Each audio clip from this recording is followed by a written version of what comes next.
여러분 안녕하십니까? 오늘도 가슴 아픈 이야기를 꼭 해야 될 것 같아서 유튜브를 열었습니다. 왜냐하면 대구에서는 37살 된 어느 여인이 유방암에 걸렸다고 이거 어떻게 했으면 좋겠느냐 하는 전화를 받았고 파주에서는 26살짜리 아직 결혼도 하지 않은 대학생인데 자궁근종, 자궁에 물혹이 너무 커서 병원에서는 자궁을 적출하자라고 지금 이야기를 하고 있다는 전화를 받았습니다. 그러면 왜 이러한 아직 청춘들 열심히 살아가고 멋을 내야 되고 하는 이러한 나이에 이러한 아픔을 겪어야만 하느냐 하는 그 이야기를 드리고 싶어서 유튜브를 열었습니다. 자연엔 동식물이 존재합니다. 그런데 수많은 동식물들 중에 유일하게 이 사람들만 우리가 일반적으로 성인병이라 해요. 지금은 생활습관병이라고 합니다.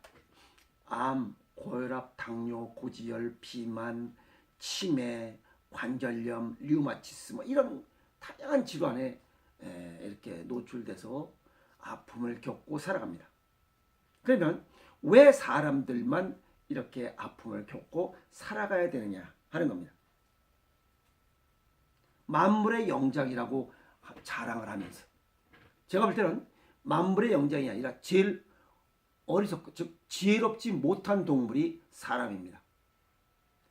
이러한 질환을 갖고 살아가는 것은 이 지구상에 있는 동물 중에 유일하게 사람과 사람이 기르고 있는 애완동물 두 종류의 동물들 뿐입니다.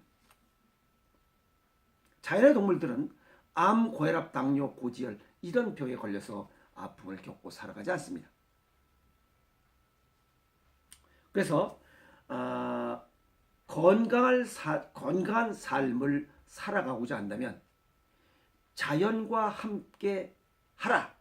또 자연과 함께 자연이 하는 대로 자연의 순리를 역행하지 말라라고 경고의 말을 전해주고 싶습니다.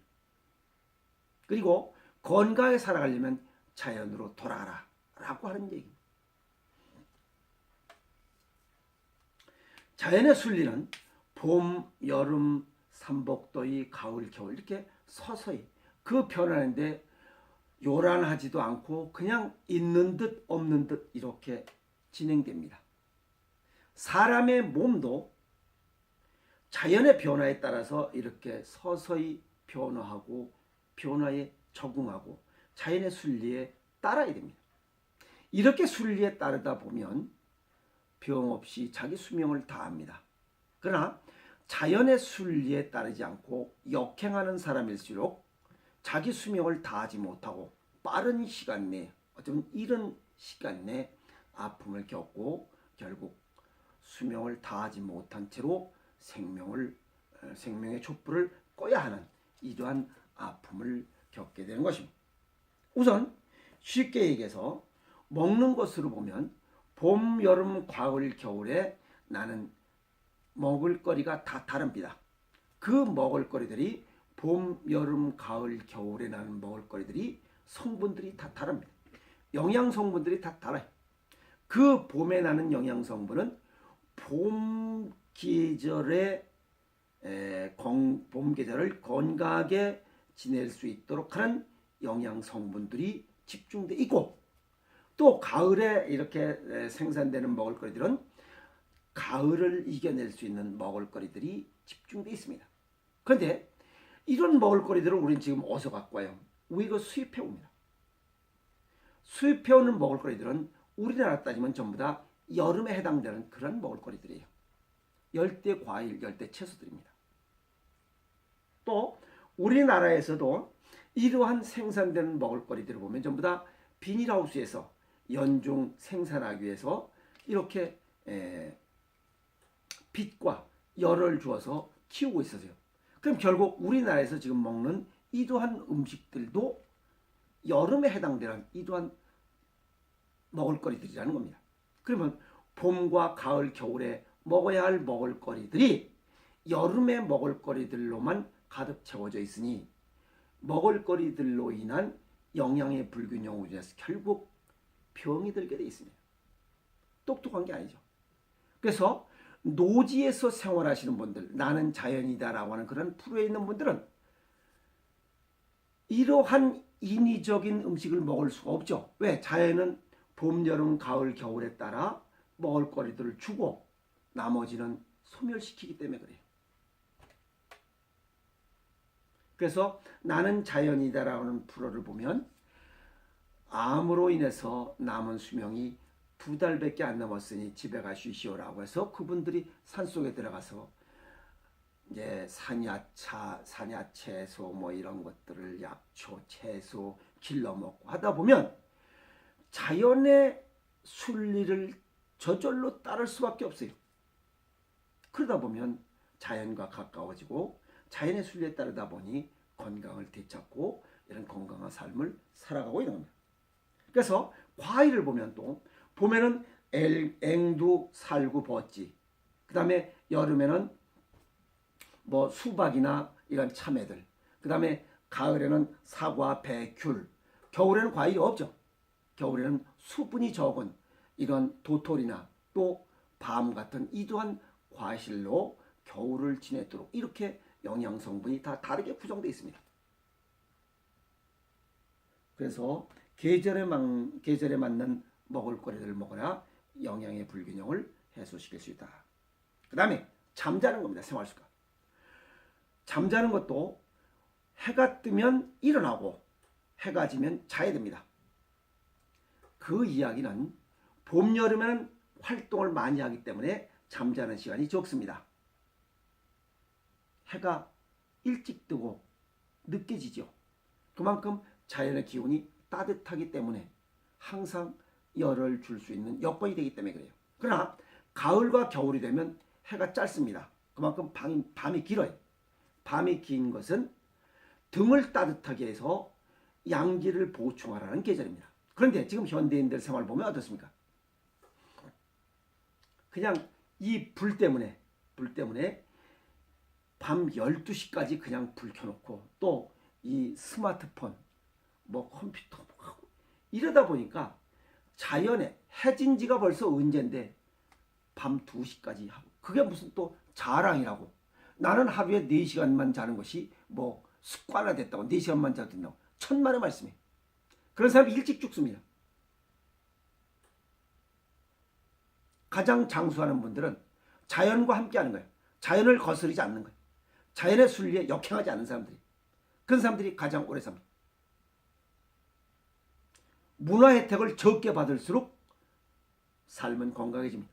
그래서 여기 대구에서 37살짜리 이런 여인의 유방암 아픔과 파주의 26살짜리 이런 자궁을 드러내야 된다는 아직 시도 안 갔는데 이런 아픔을 겪는 것을 보면서 오늘 이 말씀을 드리는 겁니다. 현대인들이 사철 밤늦게 생활하는 물론 열심히 생활하는 건 좋아요. 그건 높이 평가합니다. 그러나 자연을 거스르지 말라 이게요. 왜? 내 인생 80까지 왔을 때 26세, 26살, 37살에 내 인생을 마감한다면 아무런 의미가 없죠. 그건 지혜롭지 못한 삶을 살았다고 얘기할 수밖에 없어요. 그러면 서서히 봄, 여름, 가을, 겨울이 서서히 오듯이 우리 몸의 병도 서서히 옵니다. 최소 10년 내지 20년이 지나야 내 몸의 병이 나타나요. 그래서 그나마도 젊은 사람들 40대 이전까지는 큰 병이 잘 나타나지 않죠. 그런 이유는 그 사람들은 혈기왕성, 기와 혈이 왕성하게 순환을 하기 때문에 그래요. 그러나 50이 넘으면 어떻게 해요? 혈기 부족, 기와 혈이 잘 돌지 않아요. 피도 부족하고 잘 돌지도 않아요. 혈액순환이 잘 안 되고 몸도 차가워져요. 그럼 병이 나기 시작해요.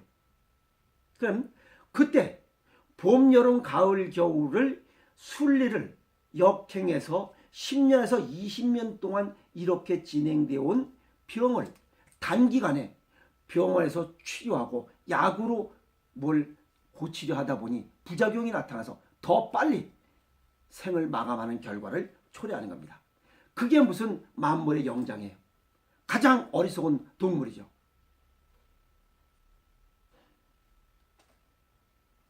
50이 넘어서 남은 제2의 인생을, 그죠? 뭐 50이나 60이나 그 마찬가지죠. 남은 80까지 남은 30여 년의 시간을 건강하게 살아가고자 한다면 젊어서부터 건강을 유지해야 된다는 겁니다. 젊어서부터. 나이 50이 넘어서 병들기 시작하니까 이제 좀 건강관리 천만의 말씀이에요. 안 됩니다. 이런 자연의 순리를 거스르지 말자 한 내용을 요번에 제가 여기 그 오행생식에서 건강 관련된 내용을 자연의 순리 거스르면 병, 자연의 순리를 따를 때는 치유할 수 있다라고 하는 내용을 여기 신황제내경 현대인의 건강에 관한 내용을 쓴 게 있습니다. 필요하신 분들은 오행생식 신문에 보면 이런 내용 요번에 5월 그죠? 2017년 5월달 신문에 이게 월간지입니다. 나와 있으니 그 내용을 한번 신문을 구입하셔서 천천히 몇 번이고 읽어보시면 자연의 순리에 따르는 것이 건강 장수, 무병 장수하는 기림을 아마 깨우칠 수 있을 겁니다. 오늘 마음이 너무 안타깝습니다.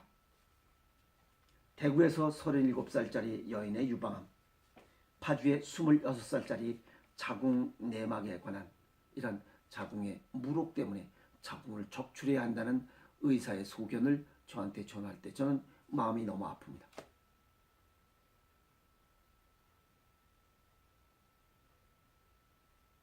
이들 열심히 살았습니다.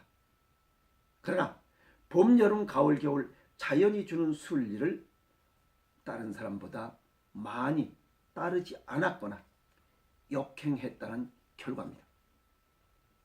지금부터라도 자연의 순리에 따르고 자연의 순리를 역행하지 않도록 자연으로 좀 더 다가가고 자연과 함께하는 그런 생활을 한다면 치유할 수 있을 겁니다. 치유할 수 있는 유일한 길은 자연과 함께하는 길뿐입니다. 항암 치료하다 보면 2년 정도 하면 거의가 다 죽습니다. 살아나는 사람들은 에라 모르겠다. 야 씨양 이래 주구나 저래 주구나 마찬가지니까 한번 해보자. 맛있는 거라도 먹고 죽자. 여기저기 돌아다니면서 맛있는 거 먹고 약도 잘 안 먹습니다. 이러다 보니 몸에서 면역력이 생기고 이러다 보면 서서히 자연과 함께하는 생활을 하게 됩니다.